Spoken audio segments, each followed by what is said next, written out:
李丹老身念的嗓子都冒烟了，解元宫的真心全在这儿搁着呢，你好歹给句准话啊！你瞧苏姑娘那样，准是舍不得咱家少爷呢。可不是嘛，追在少爷身后这么多年，像块赶不走的膏药，哪能真嫁给外人？苏姑娘，谢某今日只求一个答案。你可知，我和崔望之是有婚约的。慈儿，你这孩子胡说什么？对不起，我……没关系，我不在乎。他什么都知道，还是来了。姑娘，都等了半个时辰了，还没人开门。要不咱们先找个地方避避风？再等等，娘亲没了，叔伯为了吃绝户，连口热饭都不给留。若进不去这道门，我就真的没路可走了。进来吧，别在这杵着，像什么样子？伯父、伯母，家父遭难，母亲临终前嘱托，让慈儿来投奔未婚夫婿。可怜的孩子，快上前让伯母瞧瞧。你且安心住下，待你9月及笄，我定给你风风光光操办婚事。夫人，这婚约当时只是口头。娶她？好啊，那就等小爷我哪天考上举人，就娶你进门。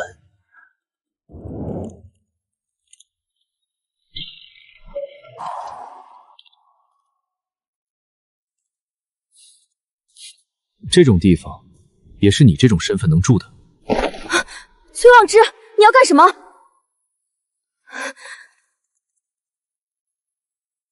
瞧见没，少爷这是要把她赶出去呢。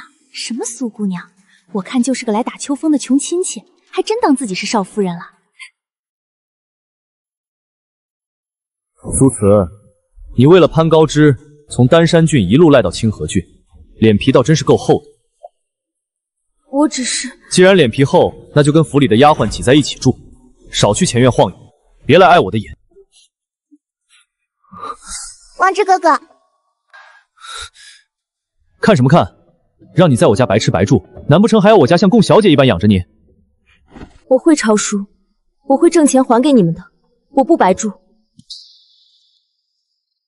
哦，你说你会写字，那正好，给外面书上抄也是抄，给小爷抄也是抄。既然你非要留下来还债，那就帮小爷抄书写课业吧。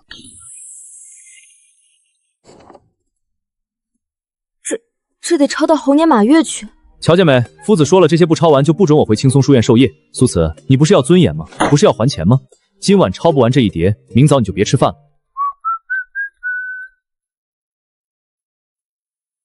原以为是书院夫子严苛，没成想，竟是你这般不学无术。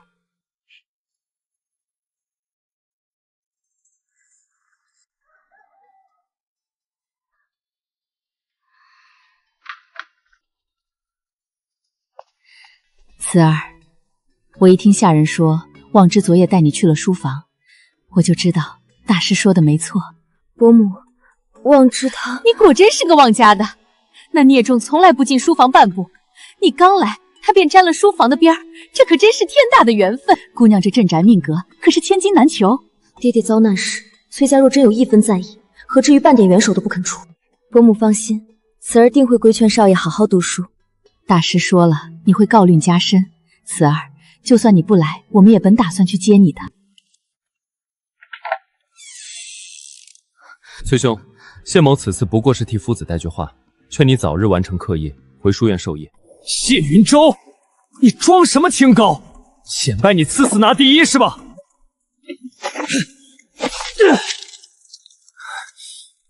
滚！现在就给小爷滚出去！小爷今儿没心情回书院，你再敢来招惹我，看我怎么揍你！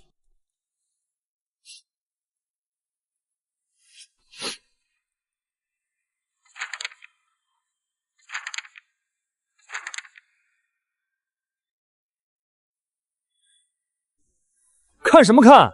我又不是故意的，要怪就怪那个姓谢的，谁让他大清早跑来触小爷的眉头？既然你撕了，那这些课业，你还需要我替你抄吗？废话，小爷又不是真的不回书院了，要是交不出东西，我爹非得打死我不可。抄完搁案台上，少废话。苏慈姐，我以前真是猪油蒙了心，那时候我还觉得你是来高攀咱家少爷的。可这都3年了，少爷连个秀才都没考上，天天在书院混日子，课业全压在你一个人身上。我看呐，你这辈子怕是被他拖死了。当初他说中举后才娶我，其实是给他自己留了条退路。他考不上，我也就落个清静。清静什么呀？老爷前阵子想给少爷相看清河郡守家的千金，少爷倒好，直接把桌子掀了，大喊着中举前非苏辞不娶。他分明是拿你当挡箭牌，好名正言顺的在外头胡混。所以我才让你帮我，等攒够了离开崔府的立身钱，咱们就出府。你说好了，等你活期到期，咱们就去江南开个小店，再不回这清河郡。到时候我给你管账，谁也别想欺负咱们。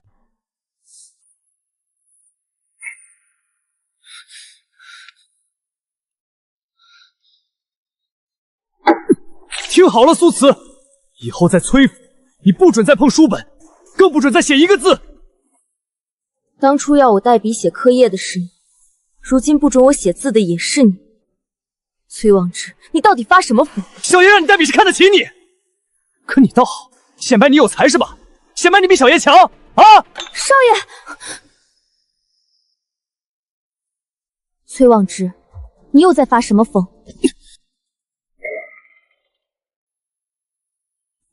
苏姑娘，您别怪少爷发火。昨日在书院出了点事儿，谢公子当众说少爷课业远不如代笔的人，夫子当场训斥了少爷。谢云城，他为什么要说？崔兄，我可真羡慕你，家里藏着个死心塌地的才女。一个攀龙附凤的玩意儿，还真当自己是才女了。你们谁中了举，赶紧把她娶走，省得在我家碍眼。你既然什么都知道，那你可知我和崔望之是有婚约的？崔兄说过，苏姑娘这辈子非举人不嫁。谢某不才，此次侥幸中了解缘，不知能不能入得苏姑娘的眼。崔望之，我不等了。谢公子，我嫁。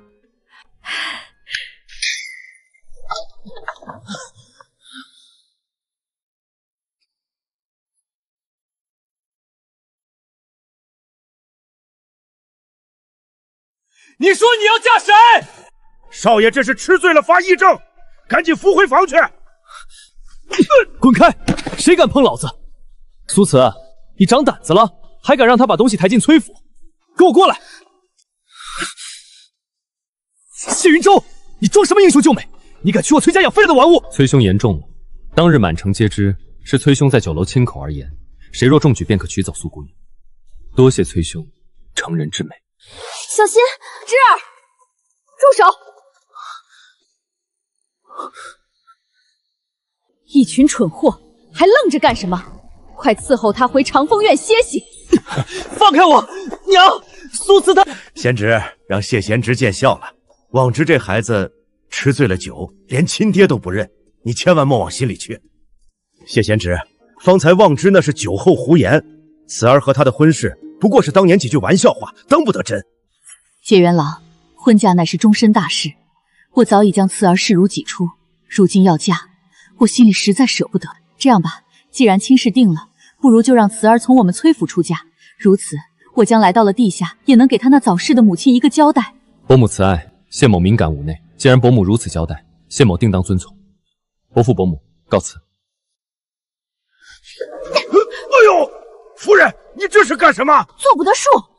你个没心肝的东西，忘了当初大师怎么说的了？反正这烫手山芋是甩出去了。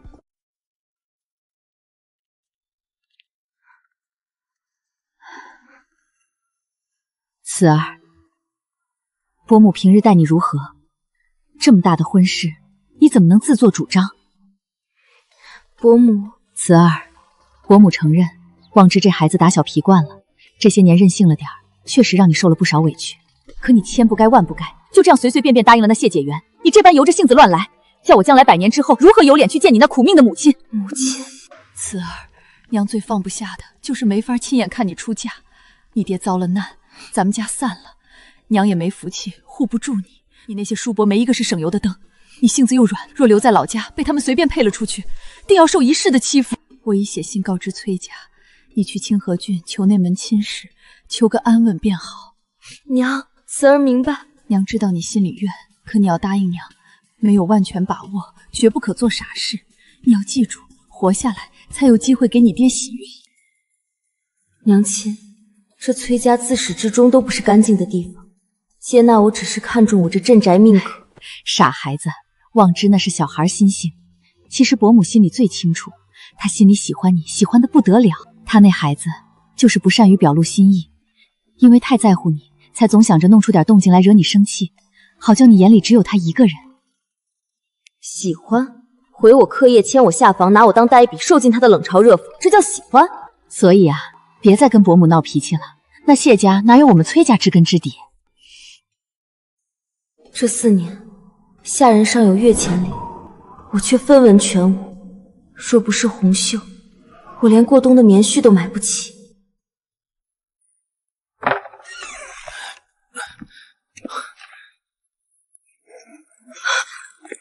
那是我的心血，是要拿去换钱买棉费的。不就是几张烂纸吗？大不了你再写一本不就行了？既然我替望之戳破了这层窗户纸，不如我也替你做回主。我会派人回了谢解元的婚事，你就安生待在府里，等过2日把你和望之的婚事办了。伯母，你见过我爹爹待我娘亲吗？他绝不会为了看我娘亲生气而故意折磨她。喜欢一个人，不是崔望之那样的。慈儿，你这是干什么？伯母，不用选日子了，我想嫁给谢云舟。苏慈，你要知道，在崔家，一些事儿不是想就能成的。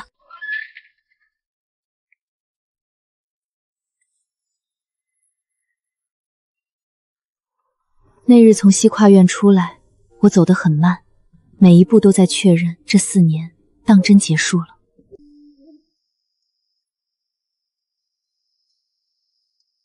老爷白天不是还说要你在崔府大操大办的出嫁吗？苏慈姐，你这时候收拾包袱做什么？方才崔伯母把我叫去，说要寻个好日子，让我嫁给崔望之。嫁给少爷？那你快走，千万别回头。他说的好日子，不知是几年后，更不知要把你搓磨成什么样。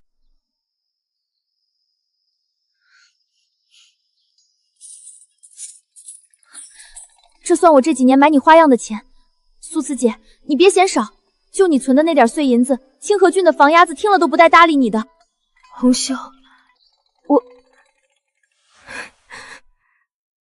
别哭，苏慈，离了这里，往后每一步都是你自己的。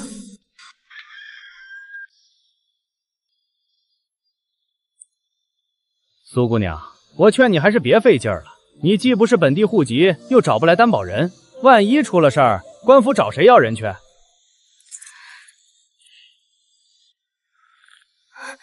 我可以多交一些略房钱，求您通融一下。姑娘，这不是钱的事儿，也不是我心肠硬。你一个年轻女子孤身在外，万一惹得地痞无赖，那是给我惹麻烦啊！走吧，走吧。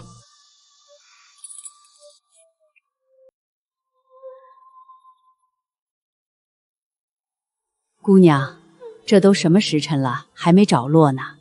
前头那家倒是肯租，就是略房钱要的凶，得这个数。我存了4年的蹄子，竟连个落脚的门槛都跨不进去。那你听婶子一句劝，趁早回家吧。回家？我已经没有家了。苏慈，我找了你许久。谢公子，跟我走，有家了。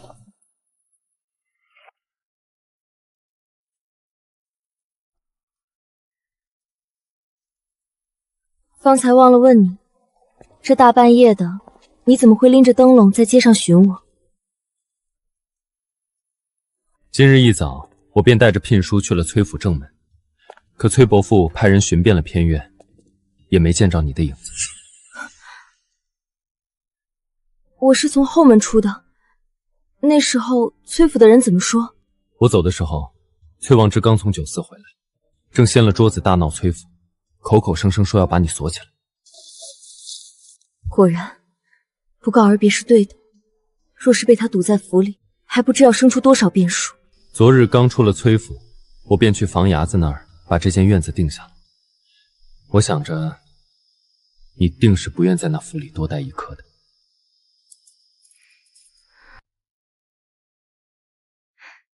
谢公子猜的这般准，要不要再猜猜我现在在想什么？我又不是什么窥探人心的妖精。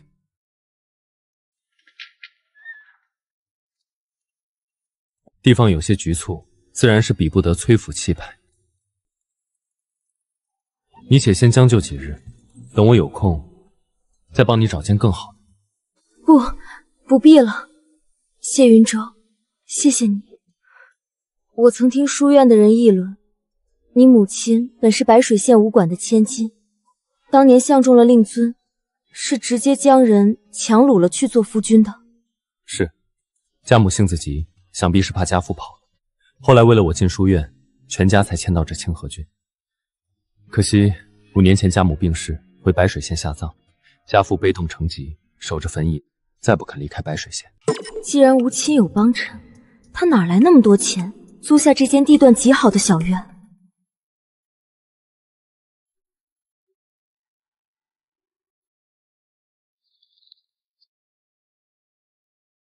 他突然求娶，难道也是看中了这所谓的命格，想拿我当踏脚石，博个官运亨通？这院子已经付了1年的租金，你且安稳住着。谢公子，这租小院的钱，我以后凑够了定会还你。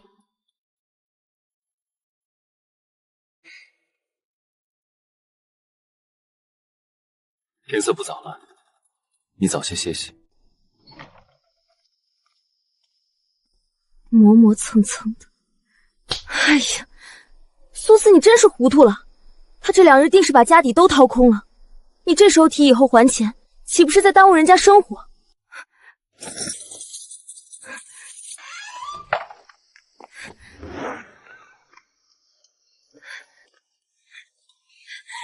云舟，我在。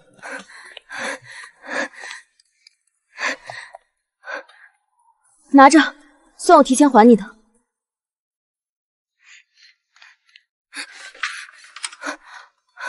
太黑了，这清河郡的夜怎么比丹山郡还渗人？灯笼呢？该死，我竟疏忽了，他没了灯笼，该怎么走回书院？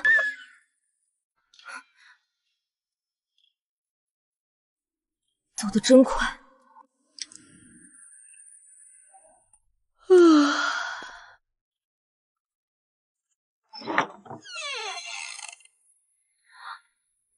这身打扮，差点以为是崔望之那个混账找上门了。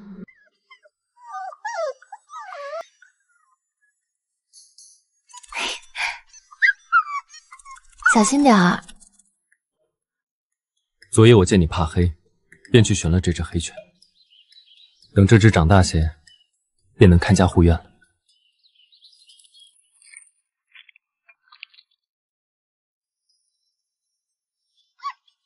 给它喂些米汤即可。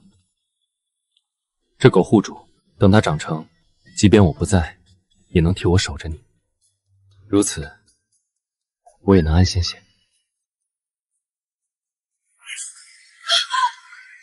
坏了，我的翡翠兰，这风雨这么大，你要被砸烂了！娘，爹爹变傻了，他给兰花当伞呢。娘亲，你曾说崔望之若能像爹爹一般待你，你便能安息。可这4年来，他只让我苦。崔望之，我不要了，哪怕谢云舟只是贪求命格，我也认了。谢云舟，你娶我吧。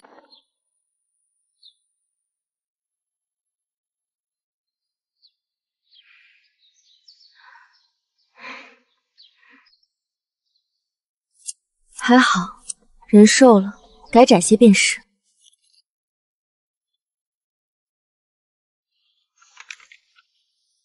苏慈，我请大师算过了，日子定在来年3月，春暖花开，正是迎亲的好时正。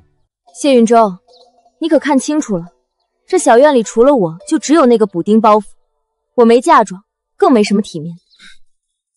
别笑，你是解元宫榜眼之才，多少朱门大户想招你做女婿？还是说你真的信了崔伯母那些疯话，觉得我是什么能兴旺门楣的镇宅命格？那些老道的胡言乱语，我不信。我不是崔望君，我求娶你，不为命格，不为前程。此次，我真的想娶。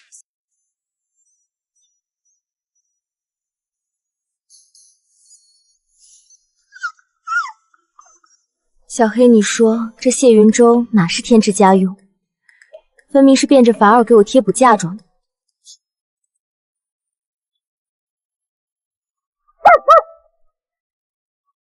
别叫了，再等1刻钟，红糖馍馍就熟了。今日多蒸了些，也不知谢云舟会不会留下吃口热饭。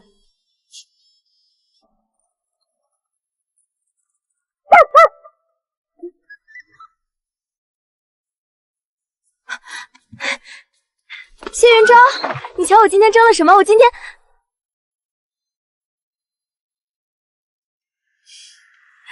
苏姑娘，若不是府里出了急事，老奴也不想这时候来惊扰您的清静。崔府的事与我何干？苏姑娘这话就生分了。夫人她忽然病得厉害，嘴里念叨的都是您。夫人说，好歹养了您4年，临了想见您一面，烦请苏姑娘不，解元娘子随老奴回去看看吧。伯母病了，我自当去看望。嬷嬷且在门外等一等，我进屋留张字条给谢解元，省得他一会儿找不到人。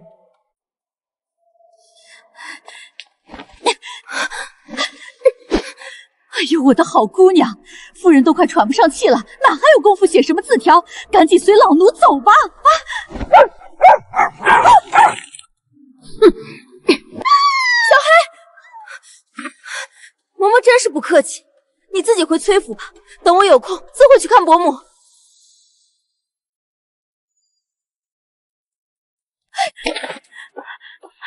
哎呦，都怪我老眼昏花，看不清冲着我来的是个什么东西。都说打狗也要看主人，姑娘都是要做解元娘子的人了，老奴再不长眼，也不能故意伤着姑娘的狗。现在您风光了，要当解元娘子了。若老奴空着马车回去，明早全郡的人都会说谢解元娶了个忘恩负义，连恩人并重都不见一面的白眼狼。到时候怕是会污了谢公子的清誉，毁了他的仕途啊！好恶毒的心思，拿捏不住我，便拿谢云舟的前程来压我，一个伶牙俐齿的刁奴。苏姑娘，天色不早了，莫要让谢公子担上骂名，请吧。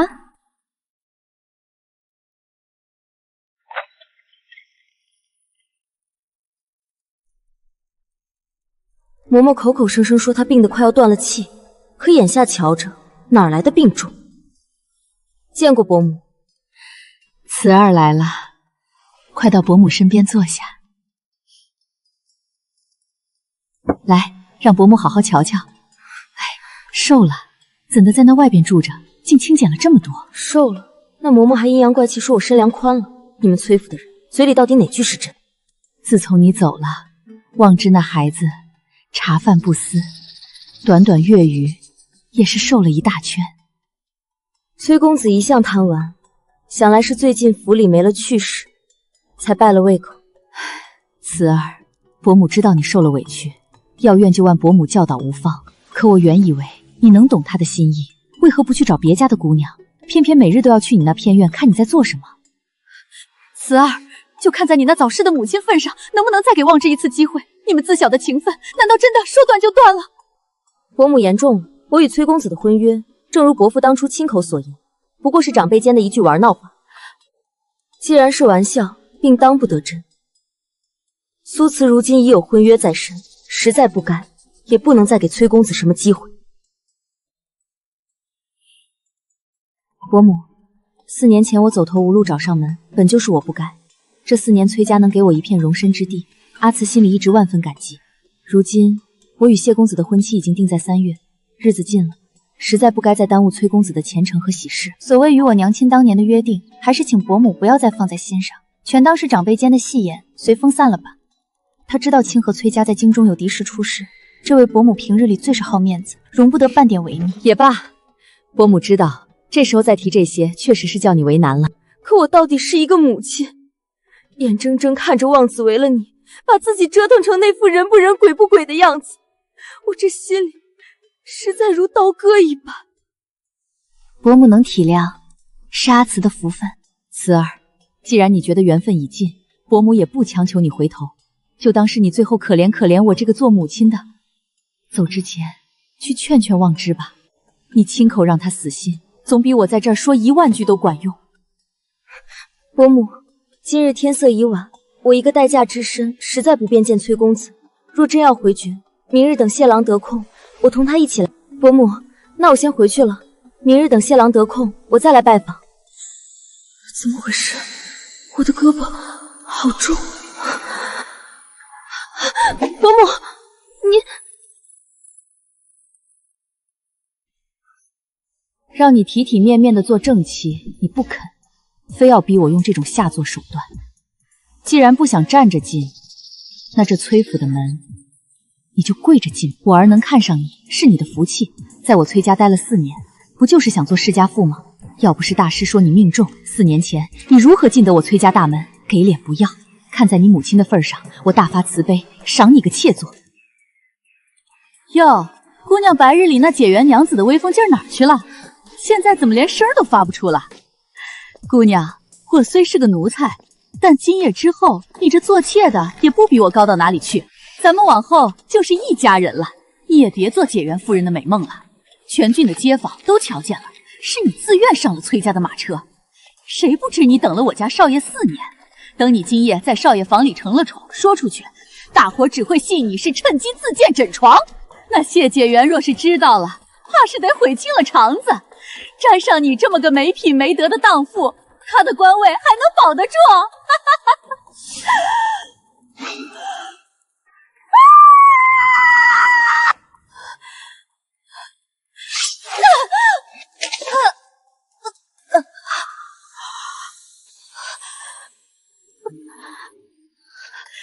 你这个疯蹄子，竟敢动真格的！你疯了！泥人也有3分血情，想拉我回崔家这个地狱，我不答应。该死的，夫人吩咐要悄悄把人送过去，若是闹大了，经历敌视出手，崔府都要吃不了兜着走。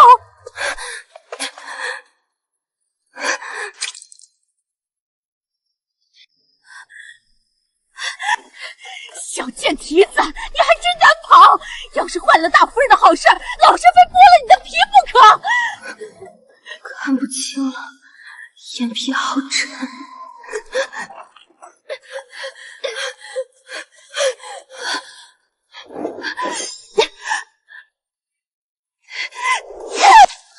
今日最好别让我活着，不然崔府上下必见血。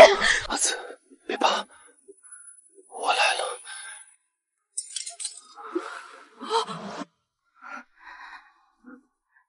你来了，你是谁？谢公子，你怎么在这儿？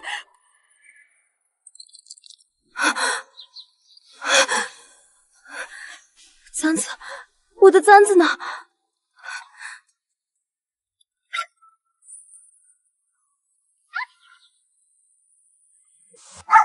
我回来了，是我的屋子。若是谢云舟那晚晚来半步，谢云舟，我想起来了，我那天晚上拿簪子狠命扎了一个人。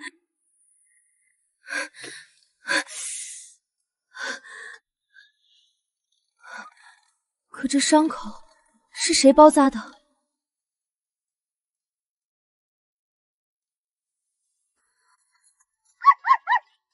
呀，苏姑娘总算是醒了。嫂子，我这衣服……哟，瞧你这心思往哪儿飞呢？你那小郎君可是个正经的不能再正经的读书人。嫂子，您别打趣我了。那天夜里，谢云舟他怎么样了？还说呢，前天夜里，谢公子急着忙慌敲开我家大门。哎呦，你们俩，一个腰上全是红，一个肩膀滴着血。那时谢公子一边肩膀带着伤，还要稳稳当当的抱着你。我看那血渗出来，差点把嫂子我魂儿都给吓飞了。可谢公子愣是没喊一声疼，只顾着催我给你换衣裳上药。他肩膀……解元郎，快别在外头守着了，你家小娘子醒了，正心疼你呢。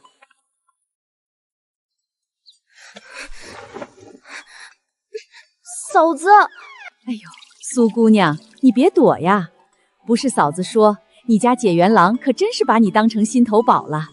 这2天2夜，他愣是眼都没喝过，一直守在你这房门口。嫂子，您快别说了，那还有假？就连郎中过来给他肩膀换药，他都非要守在你这院里头，生怕你醒了瞧不见人。这份痴心，咱这清河郡找不出第二个。多谢嫂子这几日代为照顾。阿慈她脸皮薄，嫂子莫拿她打趣了。得，瞧见没？我这还没说几句呢，就护上了，真是宝贝的很，一句都不让讲喽。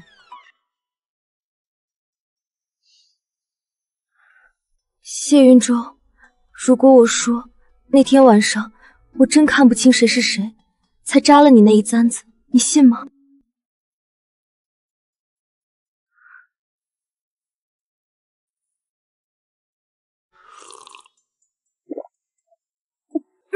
好苦啊！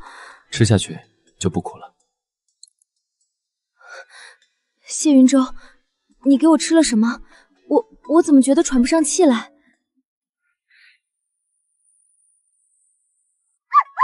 去！你这馋狗，药汤也要抢吗？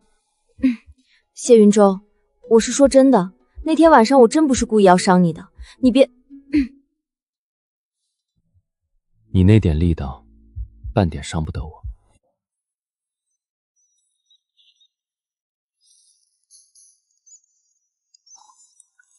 阿慈，伤口才刚结痂，这种粗活我来便好。这血水寒气重，仔细你的手。当年在丹山郡呢，爹爹可是请了最好的师傅教我茶道。这血水烹茶，火候取血都有讲究。你若不让我煮这壶茶，难不成是看不上我的手艺？谢某岂敢。既然阿慈有此雅兴，我便老老实实守着这炉火。这番手艺，当初全便宜了崔望之。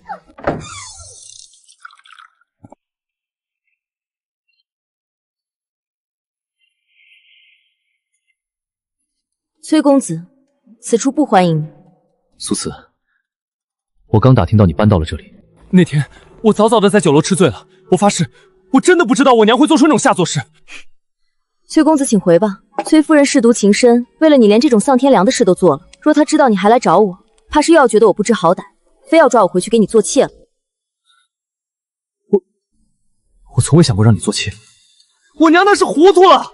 苏慈，你只要跟我回去，我不考什么老死举人了。我这就求我爹去谢家退婚，我会娶你，是明媒正娶。娶我！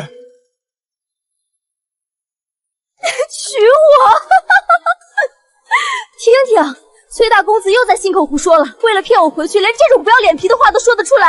苏慈，我是真心的，只要你肯跟我回去，我马上就和你成亲。你不考举人了？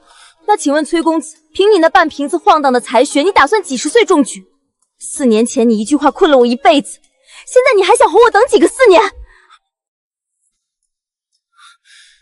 谢云舟就是个穷鬼，这种破地方是人住的吗？苏慈，你做我崔府的少奶奶，绫罗绸缎天材地宝随你挥霍，你何必跟着他受这种苦？崔望之，你睡醒了吗？你口口声声崔家富贵，可在这府里4年，我何曾沾染过半分？住的是下人的偏房，吃的是剩下的冷饭。你丢来的那些堆成山的课业，我哪次不是熬心费力替你写完？我日日卑微的替你烹茶，你又是怎么对我的？苏慈，你说苏伯伯要是知道你拿着雅致手艺讨好我，会不会气得来梦里骂你？那是你欣赏我哭，还惺惺作态的说只有你能忍我的小性子。你哪知那时我只想求爹娘来梦里看我一面，看清楚他们生前接济过的崔家到底是怎么欺负他们女儿的。你受尽宠爱，怎知我每夜以泪洗面？苏三妹妹，我知错了，我真知错了，崔望之，我以前竟然还妄想你能回到儿时那般坦诚，现在想来真是错得可笑。我竟然还想过，若有一日我们能坐在一起闲坐聊天，我便把离开清河郡后的苦说给你听。你以为你还是那个望之哥哥？呸！你现在给我滚！苏子妹妹，我真知错了，你跟我回去，我以后什么都听你的，好不好？别碰我，我觉得恶心。崔兄，自重。阿慈如今是谢某的未婚妻，崔府设局如我未婚妻一事，谢某还没上门讨个公道。崔兄今日亲自送上门，可是代表崔家来给个说法。老娘闹完儿子呢，我在你家当了4年下人，写宵夜烹茶受辱，我苏慈上辈子是欠了你们吗？你们贪我命格，又舍不得正妻位子，就用所谓婚约把我当迷宿的吉祥物锁了4年。崔望之，你若再敢纠缠，我便豁出这一身皮肉不要，也要上京去告你崔家强抢民女，逼良为妾。我爹当年是为国捐躯，我就不信这世上没个说理的地方。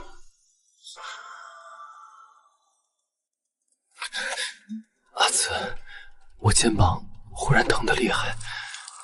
肩膀疼，是不是伤口裂开了？快，我扶你进屋歇着。少爷，咱们回吧。谢公子现在是解元，真要闹上京，夫人那边小人命都得去半条啊。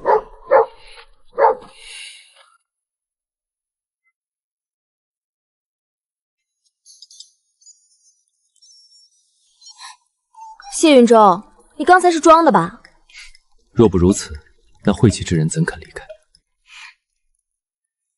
谢云舟，你这是要回白水县过年，还是打算让我这辈子都不出房门了？这木炭多的，怕是能烧到明年夏天。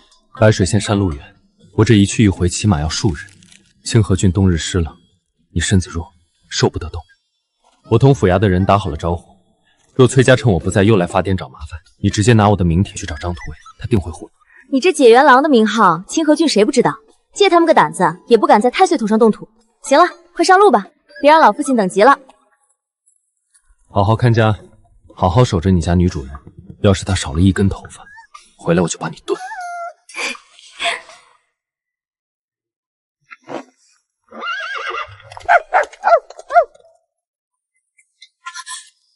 崔家嬷嬷，还是崔望之？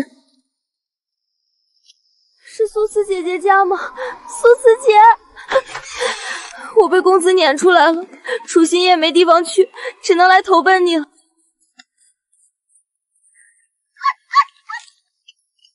快趁热吃，这鸡汤炖了一整天，最是补身。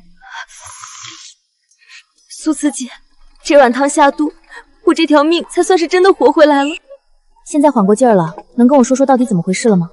按理说，崔家平日最爱装大度，年关将至，哪怕是犯了错的奴仆，也会留着过完年再说。你一向能干，怎么会被撵出来？苏慈姐，我在府里得罪人了。得罪了谁？崔望之，还是崔夫人？都不是。苏慈姐，你听了可千万别生气。是公子新领回来的那个姑娘，叫冰玉。公子喝醉了说，冰玉成露又光浮翠，合起来就是那个慈字。冰玉，慈。崔望之这是怕府里的日子太冷清，找了个物件在那儿演深情呢。苏慈姐，你别担心我姐在江南那边的果子铺越做越大，正缺个信得过的自家人帮忙，在那边好好干。你姐虽是亲姐姐，但寄人篱下总比不得自己有本事。等站稳了脚跟，给我捎个信儿。穷家富路，10两银子对崔家来说不过一顿饭，对红袖来说却是半年的安稳。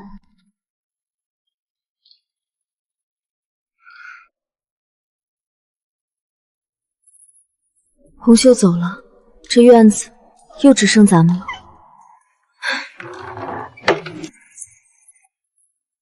谢云舟，你回来了。阿慈，我有件事要同你商议。山长替我向京城天魁学宫投了间帖，那边刚回了信，准我入学修习。我不日便要启程赶往京城了。天苏学宫，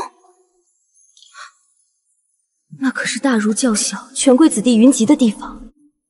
民间都说学宫里的锦鲤识字都比百姓多，能进那里，便是半只脚踏入了朝堂。这是天大的好事。若能进天俗学宫，春闱大考你定能蟾宫折军。只是什么？日子，咱们原定3月成婚，可3月也是春闱的日子。若你回来成婚，定会耽误大考。若我随你同去，谢云舟，你如今风头太盛，你我6礼未成，若我随行，万一有人拿乐礼2字做文章，检举你品行有亏，你的仕途就全毁了。你尽管去，不用担心我。至于婚事，等春闱结束，咱们再商议也不迟。京城那种地方，不比清河郡。你这般才华，进了天奴学宫，定是那些显贵眼中的乘龙快婿。谢云舟，我做过官家小姐，我知道权势的滋味有多美妙。崔家厌弃我，是因为我一个落魄户给不到他半分助力。你若想青云直上，缺的是一个朱门绣户的岳家，而不是我这种只会给你招惹是非的累赘。我不求你能记我一辈子，只求你别在日后封侯拜相时，觉得是我耽误了你的大好前程。若京中有哪位千金看中了你，那才是你真正的造化。我是不是说错话了？能和崔望之那般较真的人，怎会怕什么权臣计谋？苏子，在你眼里，我谢云舟便是那种贪图权势、卖妻求荣的卑劣之辈。我只是怕你日后后悔。后悔？我唯一后悔的是没能早点把你定下来。你听好了，什么京中权贵，什么朱门千金，在我眼中不及你苏玉半分。苏子，我们月底就成婚，你愿不愿意？完了，苏子，你彻底栽了。我愿意。苏姑娘，不是嫂子吹，我在这清河郡接了多少新嫁娘，就没见过哪家郎君置办的这么周全的。你瞧这缎面，这金线，谢姐姐怕是把家底儿都掏出来宠你了。我也没想到会这么快。这就叫苦尽甘来。那崔府算什么东西？当初搓磨你，那是他们没眼光。如今瞧瞧，咱们苏姑娘不仅是解元娘子，更是这清河郡第1等旺夫的好命。瞧瞧这郎君，真是胜过骄阳啊！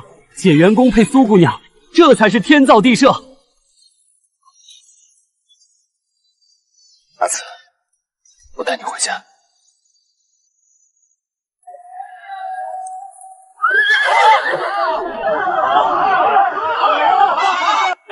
这崔家也太欺负人了！明知道今日是谢介元大婚，非要赶在这一天纳妾。嘘，小声点。听说崔公子是故意想寒碜谢介元，咱们赶紧想法绕过即是。崔望之，你当真是阴魂不散？哎呦喂！方才我家公子传下话来了，说是今日大喜，不与寒门计较，叫谢公子你们先行，省得呀外边人说咱们崔家仗势欺人。当真是好赖话都叫他们说尽了。哎呦，我的脚！阿紫，阿紫，你有没有伤到？我没事，继续走，别耽误了吉时。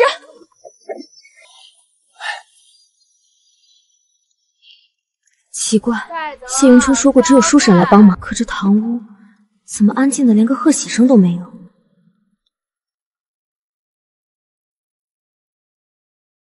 谢家虽出了个解元，但家底薄，断不会用这般名贵的玉如意来挑盖头。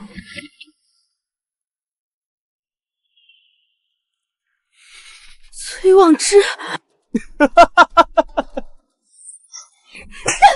什么？我明明已经逃出来了，我明明就要过上好日子了。崔望之，我跟你这辈子不死不休。苏子妹妹，好妹妹，你打得好，只要能让你消气，你再打几巴掌都行。我真的知错了，以前是我混蛋，我真你是菩萨心肠。你瞧瞧我，没了你我都快疯了，你真就不可怜可怜我？再回头瞧瞧我。可怜你？谁来可怜我？谢云舟还在家等我，你这个疯子！崔望之，你想让我留下？行啊，我只会在你睡着时一刀了结你，不信你就试试。阿紫，别怕，名字我都替你想好了。往后在这清河郡，再没有什么苏子，你就是我今日拿进门的表妹冰玉。你疯了？那真的冰玉呢？他这会儿怕是已经替你进了谢家的大门，坐在谢云舟的喜床上了。等谢云舟发现新娘换了人，他又能如何？他不是素有仁义之名吗？若他敢把人送回来，冰玉就只有死路一条。我赌他那副做不出这种逼死弱女子的事。阿慈，我知道你不喜我爹娘，更厌恶着崔府。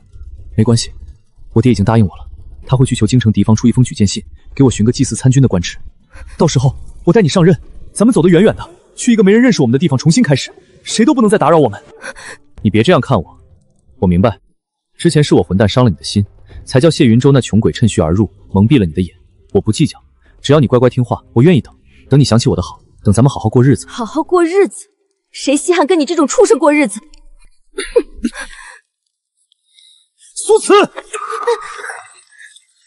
你是不是听不懂人话？老子低声下气求你，你真当自己是个宝了？我再说一遍，我们要好好过日子，你给我听清楚了没有？崔望之，你少在这自作多情了，让我隐姓埋名抛弃身份跟着你，你也配？你听好了，我是苏家的姑娘，生是死也是，哪怕到了地底下化成灰，老娘的名字也叫苏慈，绝不是什么老子的冰玉。从来只顾你自己想不想愿不愿，何曾问过我愿不愿意？崔望之，别拿你那些权势财富显摆，这些东西在我苏慈眼里连路边的烂泥都不值。一文不值。苏慈，今夜过后，我看你还嘴硬不硬得起来。这事儿可由不得你。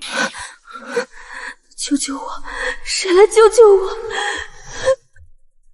妹子，我跟你说，这男人啊，瞧着威风，其实软肋就在那一处。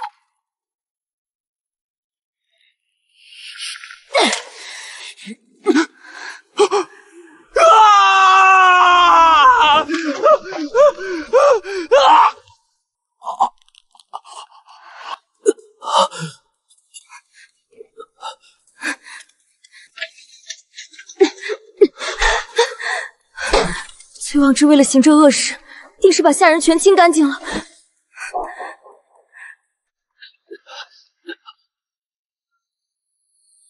逃不出去，那便不逃了，反正是死路一条，我绝不叫你这畜生如愿。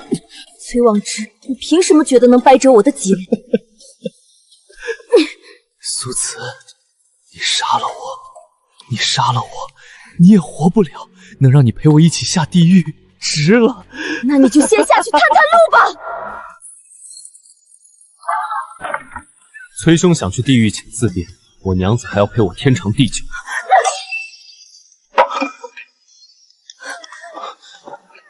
谢云舟，崔望之，你真是自寻死路！谢云舟，别打了，我们回家。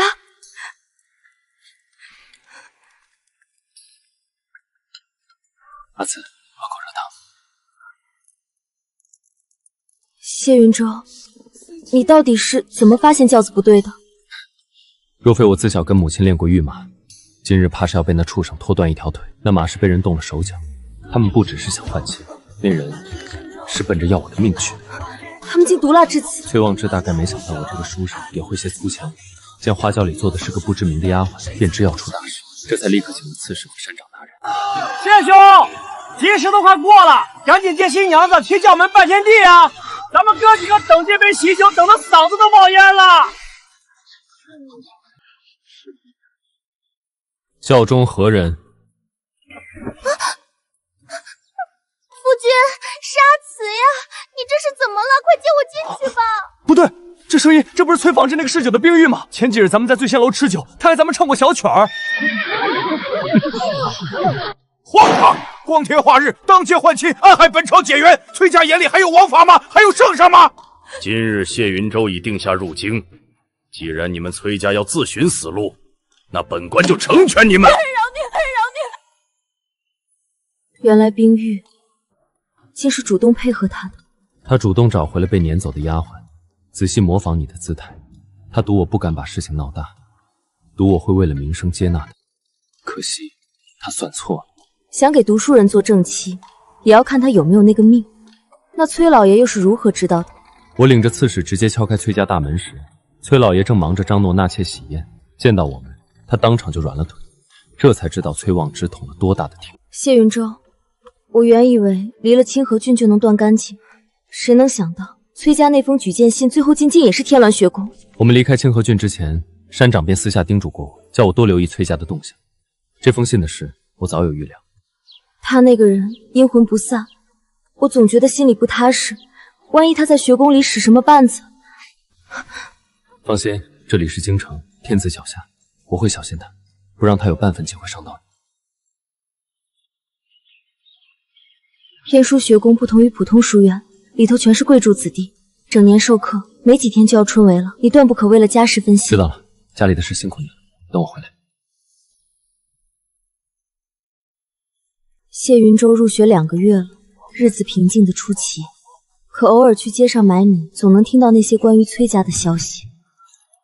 姑娘，你听说了吗？最近京里那帮崔家直系公子的酒局，总跟这个清河郡来的土财主姓崔，出手那叫一阔绰。崔望之，他和狄之那帮不务正业的子弟混在一起，夜夜流连酒楼茶坊。不过他倒没来找我们的麻烦。只要春闱过了，只要谢云舟金榜题名，就没事了吧？恭喜谢解元！哦不，如今该称呼谢榜眼了。圣上钦点殿试第2名，这可是祖坟冒迁的大喜事啊！榜眼公，这往后进了翰林院，那可就是天子近臣了。苏姑娘，你这往后可就是正儿八经的官太太了。让你担心了。谢榜眼，授官敕书下来，吏部尚书崔大人在御前极力保荐，说谢大人才华横溢，若困在翰林修书，实在是大材小用，特旨授谢云舟为听白县县令，克日赴任。听白县，那是在距京城千里的南蛮之地。听说前任县令苏姑娘慎言，这可是崔尚书的一片苦心，说是要让谢大人直接替圣上分忧，多少同期进士想求这历练的机会都求不来呢。谢云舟，你醒醒！崔家这哪是宝剑，这分明是诅咒。听白县那是死地，崔家嫡系那老狐狸是在把你往死路上推，还要让你背上不好歹得罪同僚的骂名。不行，崔家如此仗势欺玩弄圣意，我要去拦轿告状，我要让全京城都知道他们的丑事。阿慈，躺下。可是他们要把你赶出京城。崔尚书在位多年，根深叶茂，此刻去告，不过是以卵击石，时机未到，且等他作茧自缚。云舟，可是你……谢大人，圣令不可违。听白县那边乱成了一锅粥，崔尚书说了，请您即刻动身，一刻也别耽搁。这么多年，从丹山到清河，从清河到京城，到头来，真正属于我苏云，竟还是这么一个包袱。阿慈，想什么呢？没，只是觉得东西太少了，有些凄凉。不少，只要你在，这包袱里装的就是家。走吧，我们一起。出城后路途颠簸，下一顿还不知在哪儿。这家馄饨闻着香，咱们吃了再走。这家摊子已经开了20年了。当初我在这吃的时候，那老板娘还是京城里出了名的馄饨西施，如今也老了。不合胃口？太合胃口了，所以才记起当年爹爹领旨去济南道巡查，临行前，我们全家便是在这儿吃的最后一顿饭。谢云舟，这里是我最后一次见爹爹的地方。那年，爹爹也是坐在这个位子。他说济南道灾情重，他去不了多久便回来接我和娘亲。临行前，他在这儿抱了我好久，我还笑他，说他又不是不回来了，像个小孩子似的。可后来便是天人永隔，他们说他在路上遭了流民，被抢干粮马车，连命都没了。可济南道那是崔家难做。以前那个苏大人，那可是顶顶好的人呐。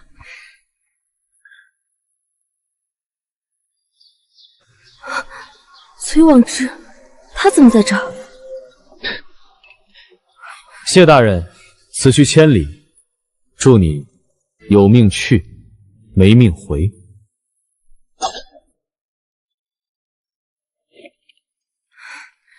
谢云舟，咱们在这深山里绕了几天了？离了京城已有1月余，过了这最后一片山头，前面便是白沙郡的地界。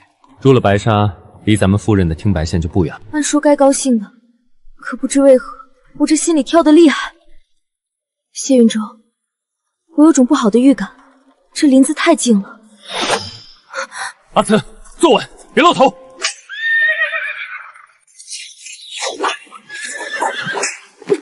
谢云舟，他们好像对这里不熟，马车太沉，他们快追上来了。这些人跟了我们一路，他们一直忍到这儿才动手，就是看准了这段官道年久失修，马车跑不快，且离白沙郡还有距离，叫天不应。清河郡最厉害的4大镖头，全是从我娘的武馆里出来。你怎么知道他们跟了一路？做镖师的若连这点风吹草动都察觉不到，那武馆早就倒了。可谢云舟，现在是显摆你家祖传武馆的时候吗？逃命啊！不好，马撑不住了！林中2个，后面2个，咱们被围了。阿慈，到这时候了，你相信我吗？你问的是废话，我不信你信谁？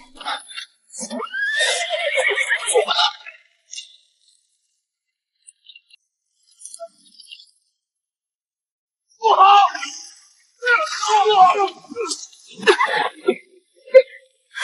谢云舟，你怎么样？别管我，走！男的杀了，女的就算死了，也要把尸体带回去复命。这……阿慈，敢吗？你敢，我便敢。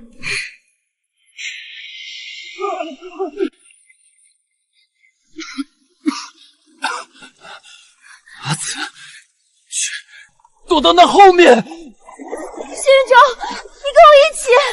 他们在那边，别让他们跑了。谢云舟，不能睡，苏慈绝对不能睡。若是现在合了眼，怕是这辈子都醒不过来。谢云舟为了救我生死未卜，我若死了，这一切就全完了。谢云舟，我苏慈这辈子真的还不清。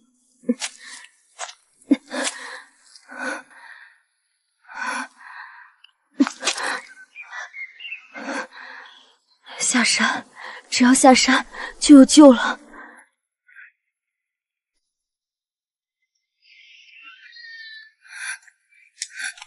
站住！哪来的流民？有人暗中刺杀听白县令，快救人！快，去请郎中，向上头禀报。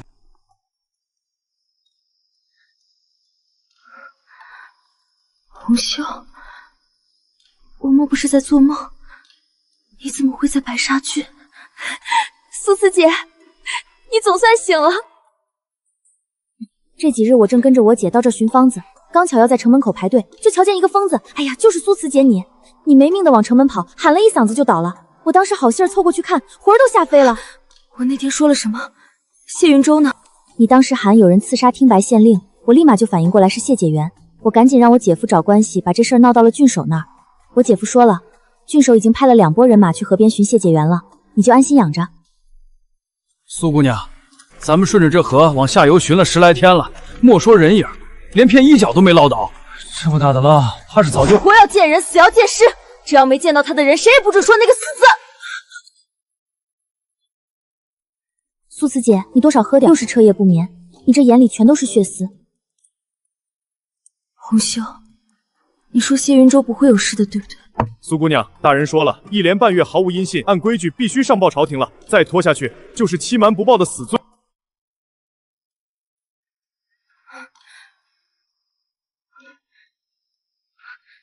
苏慈姐，这20两银子你千万拿着，去京城路远，没钱寸步难行。红袖，这太多了，你还要做生意，拿着。郡守都上报谢解元遇难了，你现在去京城那是去玩命。苏慈姐，你要是垮了谢父的公道谁来讨？你可不能这时候犯糊涂。你说的对，萧晨这几日已经是我最大的放纵了。谢云舟拿命给我换的机会，我若白白浪费，便是到了地底下也没脸见他。崔家想让他死得无声无息，我偏要闹个天翻地覆。好狗不打！阿慈，几日不见，脾气渐长。听说你有冤屈，要替谁伸冤？民女状告清河崔家，崔家杀害前丹山监察使苏怀安，请彻查。后来，我将5年来收集的罪证、济南道官银、政敌名单、贪墨账册，全部呈交北镇副司，铁证如山。崔家嫡支旁支，一夜之间满门复清。崔家那帮畜生，赈灾银子还没出京城，就进了他们库房，该！